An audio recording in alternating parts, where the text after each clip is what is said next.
Olá, olá, pessoal! Estamos aqui mais uma vez no Podcast Infinito, podcast do Clube de Empresários. Eu, como anfitrião, Josias Loureiro, CEO da Unievo, Universidade da Evolução, e hoje com um convidado aqui mais do que especial, que se fosse ler o currículo ia demorar demais o podcast, então nós já vamos direto no assunto. Estamos hoje aqui com Fabrício Perim, assessor de investimentos, professor e por aí vai. Seja muito bem-vindo, Fabrício. Obrigado, Josias. Um prazer estar aqui com você. Obrigado pelo convite. Olá a todos. Josias, satisfação estar aqui contigo. Espero contribuir muito para o nosso bate-papo aqui. Vai ser muito bom, porque deu trabalho para começar aqui hoje, viu? Nós estamos aqui batalhando um pouquinho, organizando as coisas no computador aqui, mas agora vai. Fabrício, conta um pouquinho de você para a gente. Aquela pergunta que o psicólogo diz que é a mais difícil do mundo. Quem é o Fabrício Perim? Realmente não é tão fácil assim, né? Bom, Josias, sou o Fabrício, quase completando 38 anos, casado, pai do Rafael e apaixonado por mercado financeiro, né? Já 12 anos como investidor, descobri que eu nasci para o mercado financeiro e já nesta rotina de assessoria de investimento, de trabalhar assessorando, né, clientes em relação aos seus investimentos pessoais, investimentos de empresas, já há 8 anos. E, de fato, apaixonado por tudo que o mercado proporciona de oportunidade, né, para que as pessoas possam mudar de vida, entendendo que elas precisam levar muito mais a sério as finanças do que muitas vezes levam, né? O brasileiro não é um povo, de forma geral, educado a construir patrimônio. É um povo que, muitas vezes, pensa nisso muito tarde. Eu tive o privilégio, né, de conhecer o mercado financeiro muito novo, tanto para mim quanto para depois a profissão de assessor de investimentos. Sou especialista em gestão estratégica de negócios, até para esse olhar mais próximo também a empresas, a PJ. Então, já nesse mercado há 13 anos como investidor, há 8 anos como assessor de investimentos, ajudando as pessoas e as empresas a se organizarem melhor em relação a capital, a crescimento de patrimônio e gestão de riscos. E da sua especialização, né? Eu passei boa parte da minha vida estudando. Então, me formei em sistema de informação, fiz uma especialização em gestão pública, uma especialização em gestão de projetos e vim numa vida de docência muitos anos e sei a importância do estudo, né, na nossa formação pessoal, né? Não necessariamente que os estudos vão fazer com que a gente siga uma trilha de carreira, mas os estudos nos preparam e criam bases para que a gente faça as outras coisas. Para chegar como assessor de investimento, né, na posição que você está hoje, o que você teve que estudar? Qual foi essa bagagem acadêmica que você chegou até aqui? Excelente questão, Josias, porque realmente a gente não deve parar de estudar nunca, né? E eu sempre gostei muito de leitura. E um livro que eu estudei quando eu ainda queria conhecer mais sobre finanças é o best-seller Pai Rico, Pai Pobre, que é uma leitura, na minha opinião, obrigatória para todo aquele que quer começar a investir, que quer começar a entender a diferença entre construir ativos ou construir passivos, que infelizmente é o que a maioria faz. Esse foi um livro que mudou muito minha vida.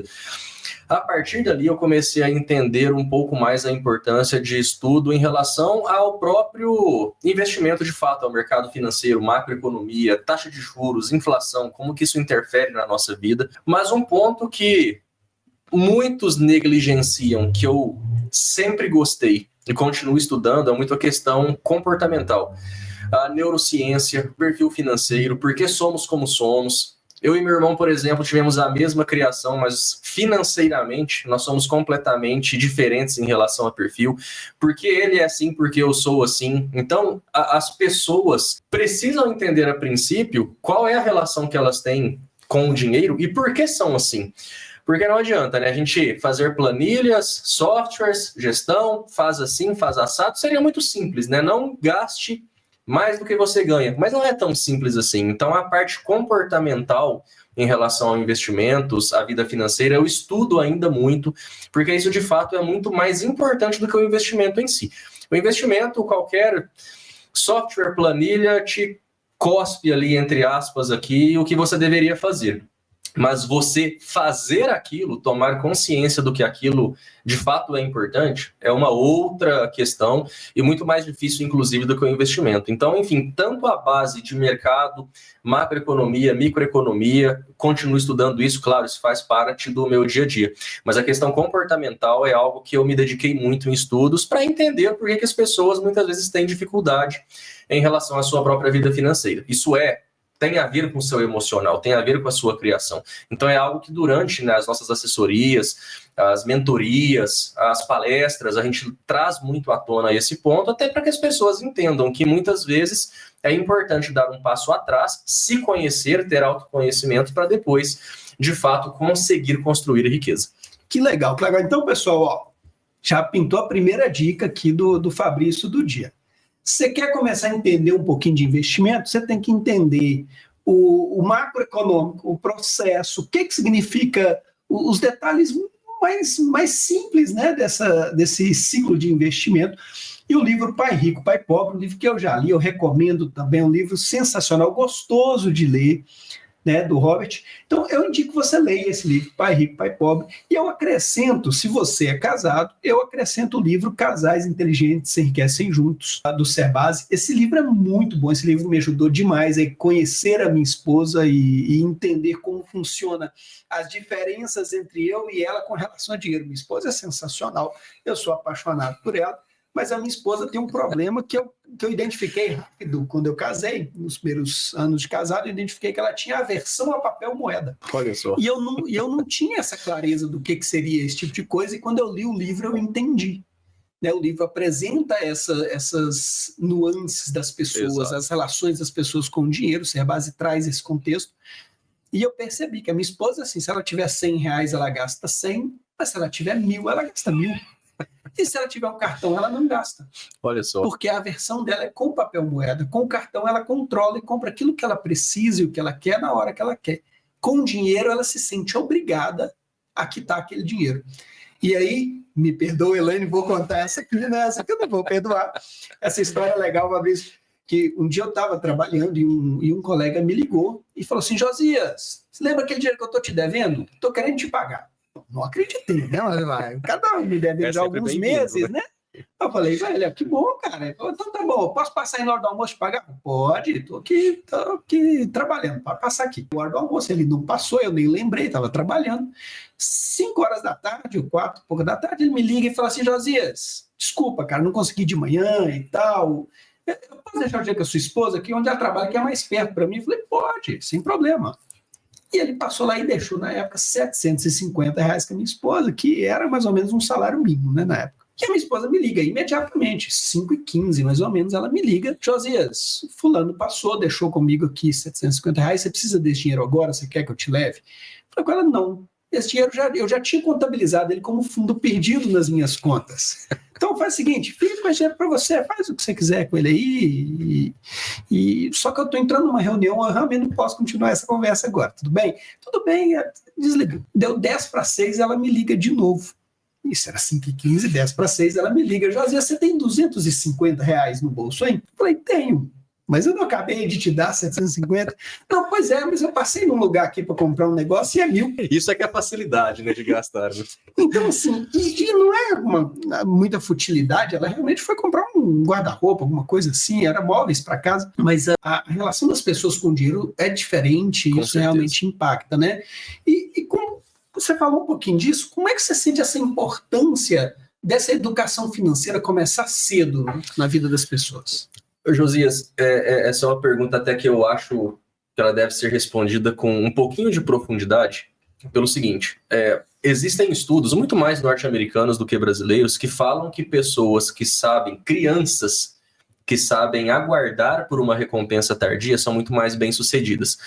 É aquele famoso teste de: criança, quer um marshmallow agora ou quer 2 daqui 15 minutos? E isso cientificamente está provado, que as pessoas que sabem aguardar por uma recompensa, elas são mais bem-sucedidas porque elas criam em si a cultura de que prazer imediato pode me destruir, mas a recompensa futura pode me levar a patamares que eu não poderia alcançar se eu quisesse apenas recompensas imediatas.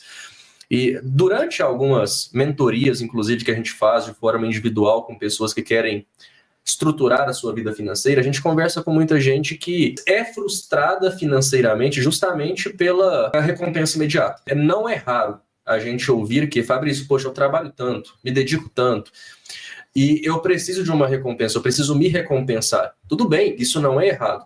Mas as pessoas muitas vezes se recompensam em viagem, em lazer, em restaurante, em roupa, em carro, que seja, com toda a renda que possuem. E se endividam muitas vezes para isso. Poxa, então isso não faz nenhum sentido.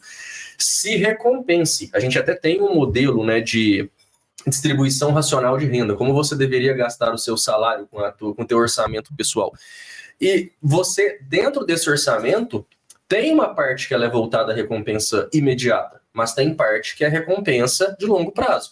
Então as pessoas têm que entender desde já que contar apenas com o INSS é furado. Até sabe o que significa INSS? Isso não será suficiente. Não se deve depender do governo. Falar o Instituto Nacional de Seguridade Social, mas eu concordo plenamente, isso não é suficiente. As pessoas que eu conheço que hoje já estão aposentadas, minha sogra, minha mãe, fica claro que a renda do INSS, especificamente essa renda da aposentadoria gerada pela aplicação financeira, não é suficiente. Sem dúvidas. E aí, só para concluir a tua pergunta, o que é importante? As pessoas entenderem, em primeiro lugar, onde eu quero chegar na minha vida financeira. Isso sendo respondido de forma clara, esse autoconhecimento, de fato, vai fazer com que a pessoa comece a mudar de vida. Dentro dos perfis que você comentou, que o Gustavo Cerbasi muito bem coloca, tem perfil ali que não se preocupa com isso no curto prazo. Tem perfil que se preocupa demais. Então, o tal do equilíbrio, ele é difícil de ser alcançado, mas ele é importante. Porque quem se recompensa demais no curto prazo vai ser escravo do dinheiro para o resto da vida. Quem consegue se equilibrar para aproveitar o curto prazo, médio prazo, mas pensa no longo prazo, ele com certeza vai ter uma vida financeira na terceira idade muito mais saudável para que, de fato, ele consiga aproveitar melhor a vida. Mas a principal pergunta que cada um deve se responder: para que eu quero dinheiro? Aonde eu quero que o dinheiro me leve? Quando isso fica claro, a postura, a forma com que a gente lida com o dinheiro, ela com certeza muda. Então, ter um objetivo é fundamental. Minha esposa, por exemplo, tem um quadro de sonhos, né? O que ela quer ter de bens, o que ela quer ter de realizações com a família. Então, esse quadro, né? Esse sonho, esse objetivo bem escrito, né? Tem um pensador que fala que você deve colocar os seus objetivos no papel. Exato. Porque quando você escreve, você assina aquele compromisso com você. Então, quando a pessoa traça esse objetivo, já é um primeiro passo? Com certeza. Até vou além, tá, Josias? Não apenas na escrita. Isso é o que eu vou dizer até constrangedor para muita gente, mas eu entendo que é muito forte. Se você, para as pessoas corretas, tá? Publicamente expõe o que você quer, cara, esse compromisso não é só mais teu. Esse compromisso ele foi falado. Depois de falado, não tem mais volta. E aí, poxa, as pessoas que têm uma opinião forte, um gene forte, elas passam a se comprometer com aquilo. Poxa, eu disse pro Josias que com tantos anos eu ia me aposentar. Agora eu preciso dar um jeito. Porque se eu não der esse jeito, o que o Josias vai achar de mim? Pô, Fabrício é um fracassado, Fabrício isso, Fabrício aquilo. Escrever é importante. Mas falar, para quem se deve falar, um compromisso, por que não, com a própria família, a tua esposa te falar, a nossa meta é essa, ou você comentar com a tua esposa, nosso objetivo é esse, isso é mais forte, na minha opinião. Então, esse comprometimento do eu quero, mas eu estou escrevendo, estou expondo, ele é importante, ele reforça muito esse compromisso, com certeza. Maravilha. Fabrício, e quem devia ser um investidor? Quando a pessoa deveria começar a investir? Né? Vamos falar assim não necessariamente quem é o seu cliente atual, sim, claro. Né? Uma outra realidade, a gente pode comentar daqui a pouco, mas quem deveria ser um investidor? Em que momento a pessoa deveria pensar assim, opa, eu deveria começar a investir na minha vida? O melhor momento é ontem para quem não começou, né? Porque, Josias, para quem começa cedo, ele tem um efeito que se chama juro composto, que eu acho que a maioria que nos assiste minimamente sabe o que é isso, mas Albert Einstein disse, né, que o juro composto era a 8ª maravilha do mundo. Então, quando a gente faz o nosso planejamento aí de acumulação de capital para os clientes, as pessoas muitas vezes ficam surpresas de que a longo prazo, o que mais contribuiu para a construção de riqueza ali foi juro composto, não foi o aporte que ela fez. Então chega a ser uma relação ali de 60%, 70% do patrimônio todo ser acumulado pela própria rentabilidade composta ao longo do tempo. O valor de aporte em si, ele foi muito menor do que a rentabilidade que foi alcançada.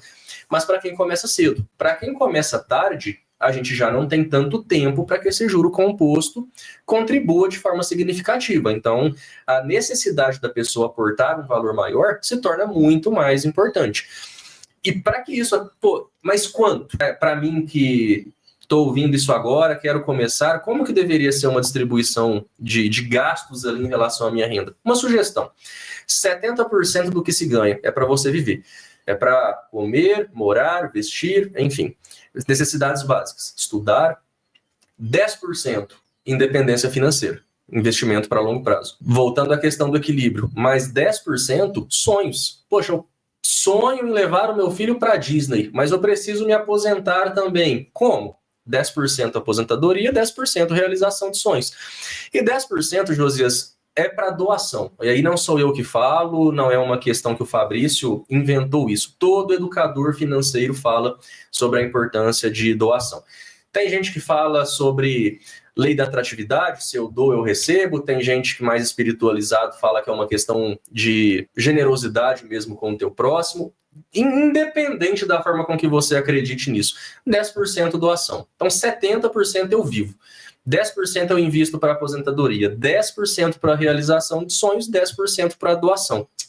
Fabrício, não consigo me adequar nisso. Lógico, se você nem começou a tentar. Então, isso é uma atividade constante até que você consiga chegar nesse hábito, ponto. Né? Exatamente. Agora, é um hábito que você só vai controlar se você planilhar suas despesas. Com certeza. Se você planilhar sua receita e despesa, tem que começar a anotar em algum lugar, né? Josias, e muito mais, e aqui está compromisso meu contigo e com quem está nos ouvindo, eu tenho uma planilha que eu posso compartilhar com quem quiser.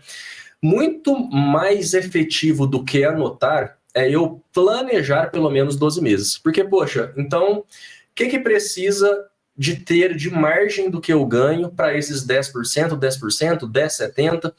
Pô, quando você planeja nessa planilha um ano das suas despesas, pô, aqui eu estou gastando demais, então aqui eu devo reduzir. Então ele te dá uma visão prévia de onde você deve trabalhar no teu orçamento. E aí, mês a mês, anota. Pô, estou conseguindo cumprir esse objetivo ou não? Então, o planejamento e a mensuração desse planejamento é importante. E para finalizar aqui, Josias, para não perder essa oportunidade, já que entramos nesse tema, tem muita gente que está nos ouvindo que pode ser que não consiga fazer realmente hoje isso. A inflação está muito puxada, o poder de compra do brasileiro realmente diminuiu muito nos últimos anos. Então, eu incentivo muito as pessoas também a buscarem renda extra, por que não? E aí, pô, mas o que eu faço para ter renda extra? Na minha opinião, responde 3 perguntas. Qual que é o seu dom? Então, pô, todo mundo tem um dom extra no trabalho. Eu trabalho com algo, você trabalha com algo, mas a gente tem um dom fora disso. Então, qual que é esse dom? Segunda pergunta, esse dom pode ajudar as pessoas? Terceira pergunta, as pessoas podem me remunerar por isso? Então, se eu faço algo bem que pode ajudar as pessoas e posso ser remunerado por isso, é a primeira forma de você alavancar o que você ganha. Você trabalha 8 horas por dia, 9, 10 horas por dia, pô, se dedique 2, 3 horas por dia a um possível hobby que possa ser hoje, por que não lá na frente uma grande empresa, né? Então, mais do que planejar, mais do que planilhar, mais do que anotar, aumentar a renda é importantíssimo. Hoje mesmo, o meu irmão, que é um educador físico, me mandou uma mensagem dizendo que ele está há 3 anos lá no Sul, trabalhando numa academia, e nesse momento ele já consegue ter como receita extra nos atendimentos em casa, né, nos personagens, já mais da metade do que ele ganha no fixo. Olha só, trabalhando 1/5 do que ele trabalha no fixo. Então, ele trabalha ali no fixo, sei lá, 8 horas, e está ganhando o valor dele. E ele trabalha 2 horas no personal, e já está ganhando mais da metade das 8 sensacional horas. Então, essa renda extra realmente faz uma diferença muito grande. Com certeza. Ô Fabrício, essa vida de investimento não é fácil. Mexer com dinheiro não é fácil. E ser um investidor financeiro é praticamente ser um psicólogo em dose dupla. Você tem que controlar a sua paciência porque você está vendo a fluidez do dinheiro, né, a volatilidade da moeda e do momento, além do número absurdo de informações, né, macroeconômicos, microeconômicos e por aí vai. E além disso, você tem que controlar as nuances emocionais do seu cliente. Sim. Que também está vendo o dinheiro dele circular dentro dessa volatilidade do mundo, né? Como é que é o equilíbrio pessoal, né, com o Gabriel, desculpa, o Rafael, com a família e o trabalho? Josias, eu confesso para você que depois que o Rafael nasceu, eu consegui equilibrar isso melhor. Porque realmente a minha profissão, ela traz uma ansiedade muito grande, porque nesse momento, por exemplo, que nós conversamos, era para a gente estar conversando com uma taxa de juros de 9%, e a gente projetou muito das carteiras de investimento para essa situação. E em um ano, a gente está num momento totalmente diferente de taxa de juros. O juro hoje está em 13,25, deve ir a 14,25, pode ser que chegue a 15%. E isso, obviamente, ele traz impactos de curto prazo para carteiras dos clientes. E como você bem disse, uma coisa é a minha realidade de um especialista que está o dia todo olhando para isso, que entende detalhes ali de curva de juros e etc., marcação a mercado, enfim. Outra coisa é o meu cliente que não entende disso. Então, quando ele vê um resultado que pode ser que hoje esteja diferente do que foi planejado, meu amigo, é dinheiro. Isso mexe com o emocional de qualquer um. E, obviamente, eu sou o primeiro ponto de contato desse cliente, porque a decisão, obviamente, na maioria das vezes, claro, ela é conjunta, a gente nunca faz nada que o cliente não queira fazer, mas tecnicamente sou eu que sei explicar. E quando a gente vê toda essa bagunça hoje de Brasil que vem acontecendo, o cliente fica ansioso e, consequentemente, ele quer entender com o assessor o que isso tem de impacto na carteira, enfim. Para ser sincero, Josias, por muito tempo eu não tive esse equilíbrio de trabalho, porque, de verdade, aqui não é porque a gente está gravando isso, não. Eu preocupo com o dinheiro do meu cliente como se fosse meu. Eu não estou ali para aventurar o dinheiro do meu cliente. Embora, lógico, eu não posso dar garantia de resultado nenhum, porque isso não depende de mim. A informação chegar redonda para o cliente depende de mim, mas que culpa eu tenho que o juro está subindo? Nenhum. E interessante, né, te cortando um pouquinho, é o controle, né? Eu estava aqui há 3 meses atrás, eu estava com investimento em criptomoeda que estava mais de 10 mil reais. Aí vem os impactos políticos em 3 meses. Sim. O Trump assumiu e deu um golpe de criptomoeda nos seguidores dele. Exatamente. O Milei foi lá e fez a mesma coisa na Argentina. Sim. Deu um golpe nos seguidores deles com criptomoeda. E para não gerar polêmica, que eu não vou falar quem é, mas um líder político aqui no Brasil também fez a mesma coisa com os seguidores deles. Lançou a criptomoeda, falou que era boa e tal. E ele tinha ali comandava ali várias dessas criptos. A hora que aumentou, ele tirou o dele, caiu, todo mundo perdeu, menos ele. Né? Ganhou, ficou milionário, assim como o Milei, assim como o Trump. Só que o mundo das criptos assustou. E hoje, o que eu tinha de 10 mil, hoje não tem 5. Sim. Né? Então, esse controle emocional é profundo, né? Sim. Como é que eu mantenho? Poxa, eu saio agora, eu corro, desespero. Exato. É o que fazer, calma. Né? Qual é a melhor decisão? E qual que é a sua orientação para quem começou a fazer um investimento e está assustado com essa volatilidade política e econômica do mundo e do Brasil? Josias, quando nós temos esse tipo de situação como a que você acabou de exemplificar, isso pode acontecer em fundo imobiliário, em ações, em cripto. Toda renda variável é passível de volatilidade. Renda variável, como a gente diz para cliente, é para cima e para baixo. Né? Quando está para cima, todo mundo está satisfeitíssimo. Quando é para baixo, aquele investidor que se dizia agressivo, ele revê se realmente é tão agressivo assim. Então, o ponto é entender por que subiu e por que caiu. Caiu porque perdeu o fundamento? Porque, Josias, aquela história de, eu vou colocar ali e nunca mais vou mexer. Pô, isso tá errado, não é bem assim. Coloquei ali uma empresa sólida, que historicamente sempre entregou resultado, eu tô teoricamente seguro ali, beleza. E aqui, sem problema nenhum, aqui não é recomendação, é um bate-papo. Itaú nunca deu prejuízo na história. Então, vou colocar em Itaú e esquecer? Tá, historicamente sim, mas e daqui para frente? Banco está perdendo seu espaço para banco digital, porém, são os grandes detentores de capital para crédito ainda. Então, enfim, o que está mudando naquele ativo do qual eu investi, que justifica uma alta ou uma queda, e o que eu vou fazer a partir disso? porque a criptomoeda, ela é especulativa ainda. Agora, exemplos até de, teoricamente, meme coins, né? A gente tem moedas, obviamente, muito mais fortes, mais instáveis, conhecidas. Né? Bitcoin, por exemplo, né? Exatamente, mas que ninguém aqui ainda que está nos ouvindo e nem nós dois que estamos falando, conversando, paga alguma coisa em Bitcoin. Ainda não existe isso tão palpável assim. Então tem a sua volatilidade em função de notícia do mercado. Então o ponto é, na questão emocional, subiu ou caiu? Por quê? Subiu a um ponto que não faz sentido e eu tenho que colocar esse lucro no bolso? Beleza, fiz o meu lucro. Caiu a um ponto que tá me incomodando porque eu fui mais agressivo do que devia. Eu parei de comer, parei de prestar atenção na minha família, parei de ter paz. Enfim, é uma decisão pessoal. Liquida e vai ser feliz. É melhor ser feliz do que... Então, a exposição, inclusive, em risco, ela deve ser muito bem mensurada. Vou dar um exemplo aqui de criptomoeda. O sugerido é que 3% apenas do capital de um investidor esteja em criptomoeda. Tem gente que tem muito mais. Tem gente que até hoje tem medo de entrar. Mas, enfim, se exponha ao quanto você tolera de risco, né? Agora, caiu porque caiu e porque voltaria se foi um ruído de mercado, mas em termos fundamentalistas não houve alteração da minha estratégia. Mas para se tomar essa decisão, tem que ter conhecimento do motivo dessa queda ou dessa alta. Isso é importante. Porque senão a gente vai, desculpa a expressão chula, vai correr atrás do rabo a vida inteira. Sobe, eu vou comprar. Cai, eu vou vender. Eu sempre faço isso na hora errada. Eu compro depois que subiu demais, eu vendo depois que caiu demais. Eu vou perder dinheiro o resto da vida. Então a gente tem que antecipar tendências para ser bem sucedido nos investimentos. Vou fazer um momento de merchan aqui. Então, já aproveito para falar para você o seguinte: o Fabrício falou que sobre uma planilha. Como é que eu vou ter acesso a essa planilha?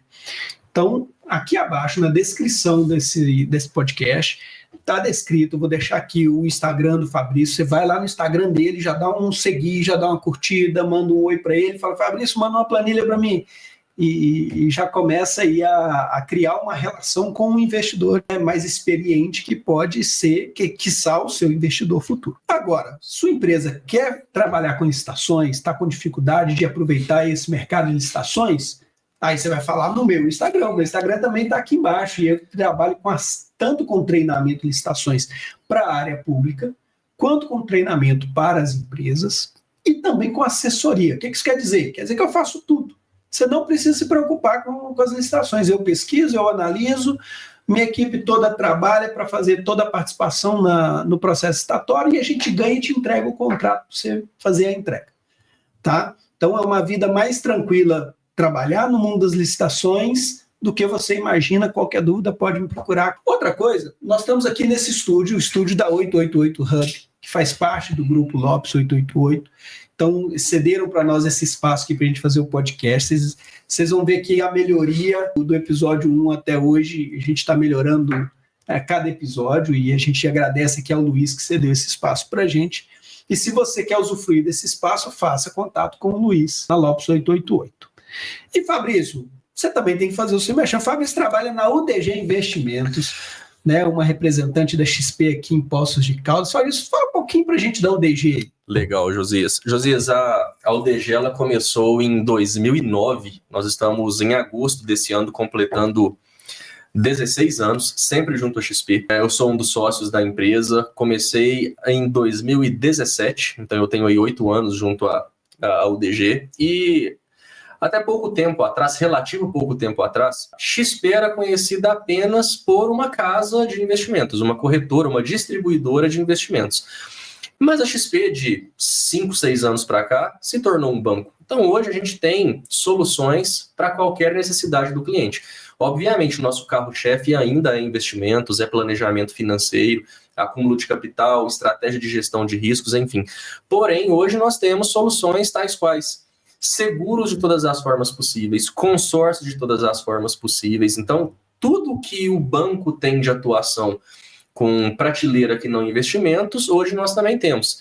E para empresas a mesma coisa. A gente hoje tem toda a linha de investimentos para a empresa, seguros, consórcios, emissão ou originação de crédito através de CRI e CRA para empresas maiores, M&A, home equity, enfim. Então, também temos hoje a possibilidade de atender PJ em qualquer segmento que ela precise atuar. Desconto, antecipação de cartão, de boleto.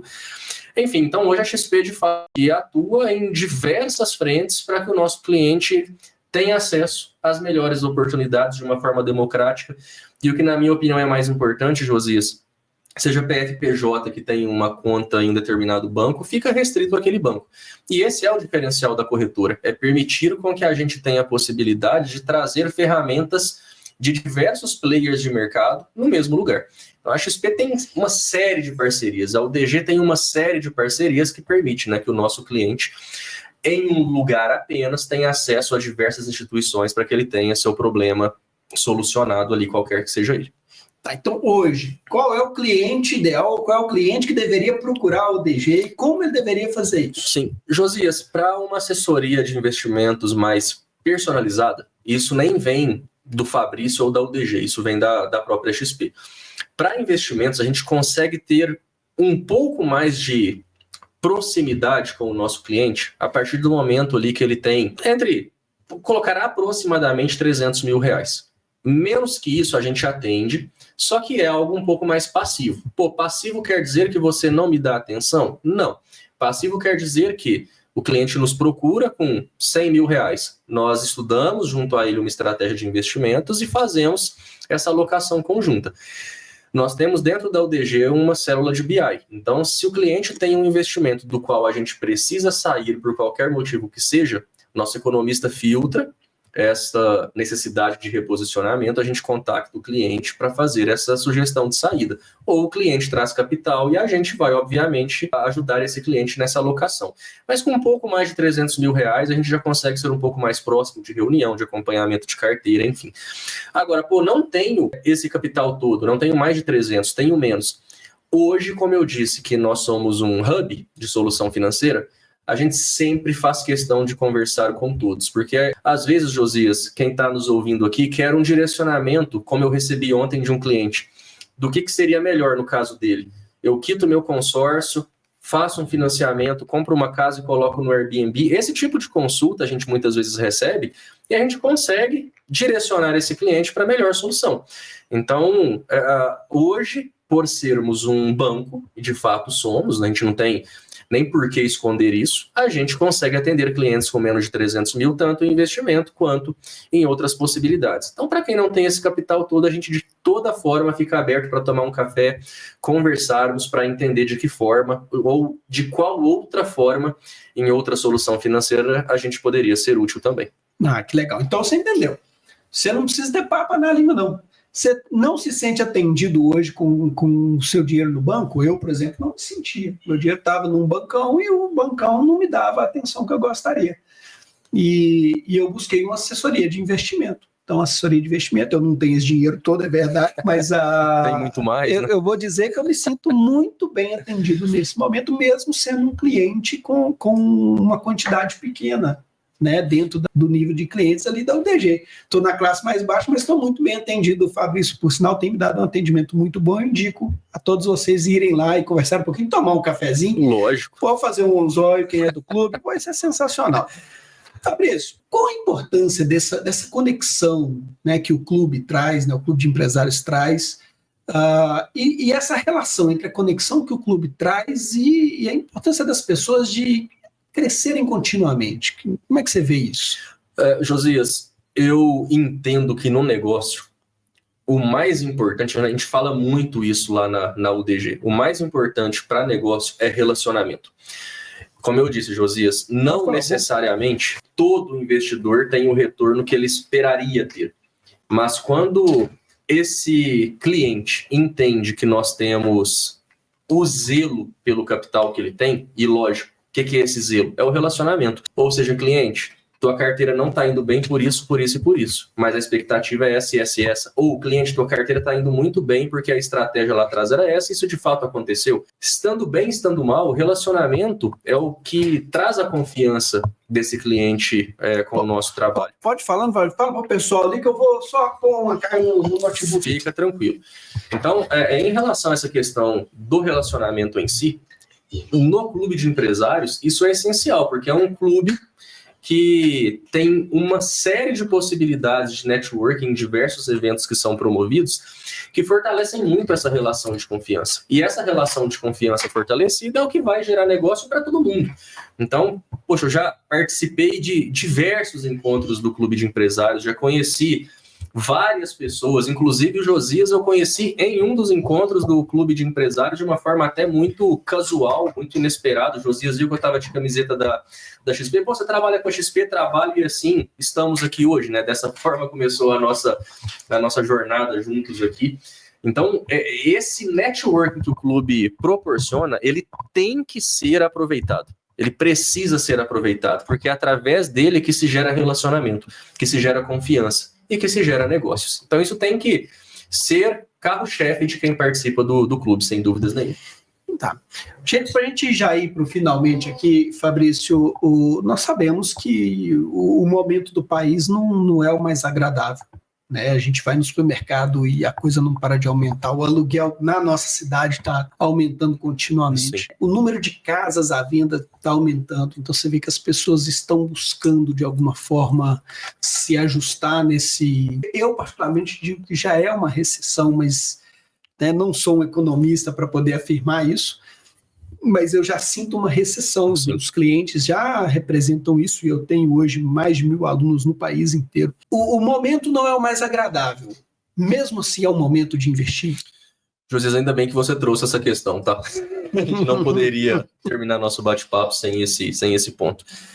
Josias, eu acho que esta é a maravilha do mercado de possibilidades de investimento, e isso é a importância também de um assessor. Como você disse, o momento não é o ideal, porque ano passado estava caminhando de uma forma até muito, pelo menos no primeiro semestre, né, de uma forma muito otimista em relação à queda de inflação, em relação à queda de juros, a Selic já vinha caindo, e realmente a falta de austeridade fiscal hoje do Ministério da Economia, do Ministério da Fazenda, tem feito com que a inflação tenha uma pressão de alta extremamente considerável. Nós já estamos nos últimos 12 meses acumulados em inflação com mais de 5% de inflação. A meta do Banco Central é 3%, com aceitação de variação de 1,5 abaixo, 1,5 acima. 1,2 foi só fevereiro, né? 1,31 em fevereiro. Pois é. Foi a maior inflação dos últimos 22 anos, puxado ali por energia elétrica principalmente, mas hoje, conversando inclusive com o nosso economista, hoje tem muita pressão no que a gente chama de inflação de oferta, ou seja, a alimentação tem puxado muito hoje, é um dos pontos que tem feito com que a popularidade do governo atual despenque, está superior a 40% hoje, na rejeição do governo Lula, porque, meu amigo, pesou na boca, pesou no dia a dia da família. E dói, né? Dói. E a proteína alternativa à carne, que é ovo, também encareceu demais. Enfim.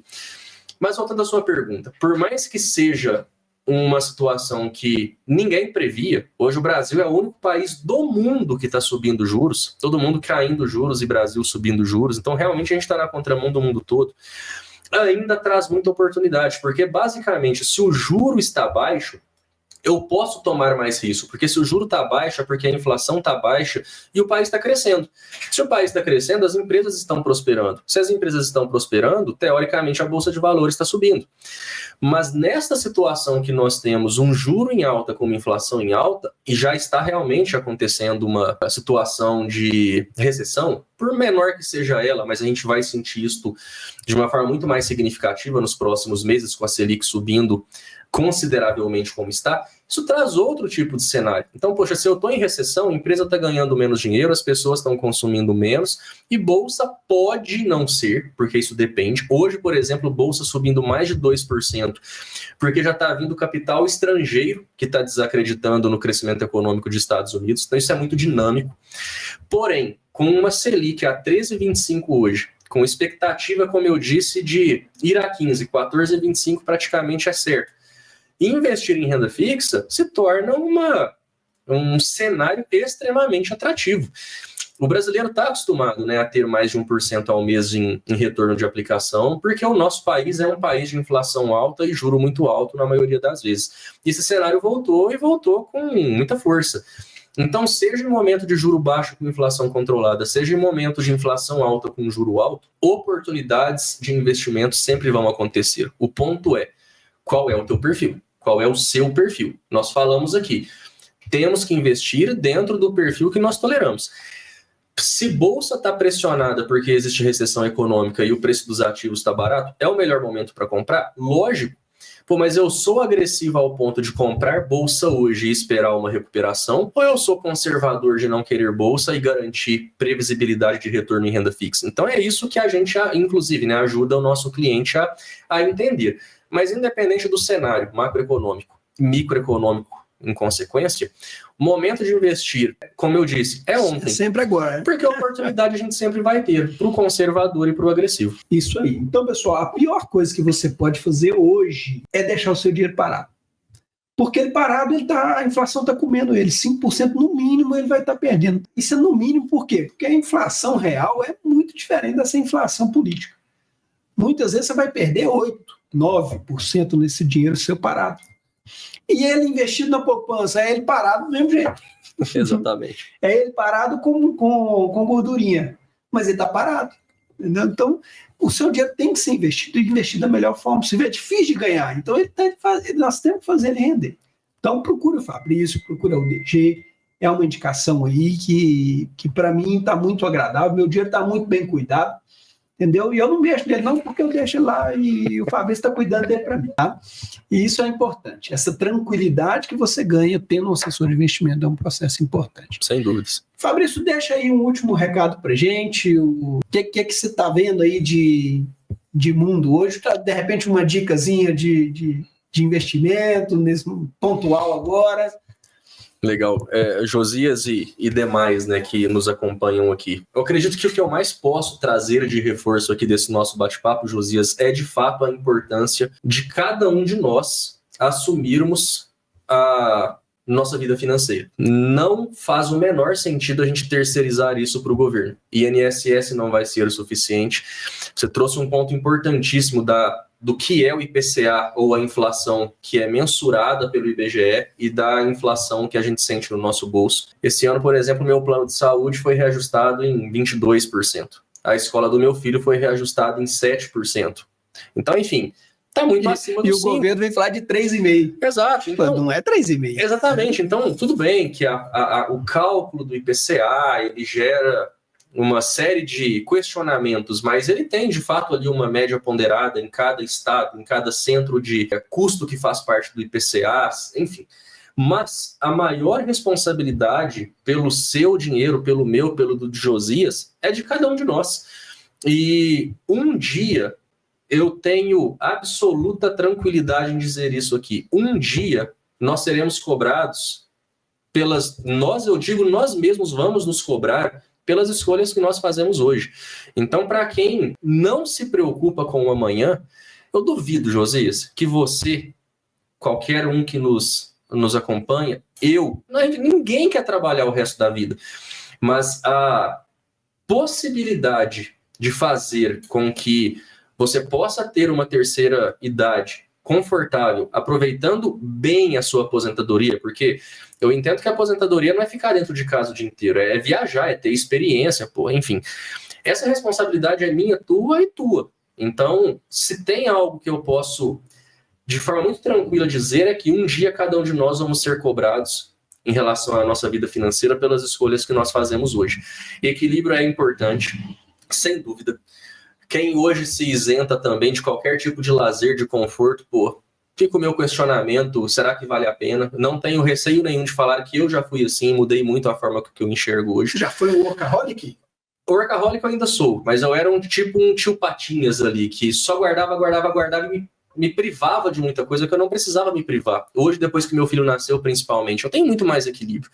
E sou muito mais feliz hoje com isso, com certeza. Então, assim, eu gasto mais do que antigamente eu gastava, mas, obviamente, eu não abro mão da importância de investir mensalmente e investir bem, de não aventurar o dinheiro, de não especular o dinheiro.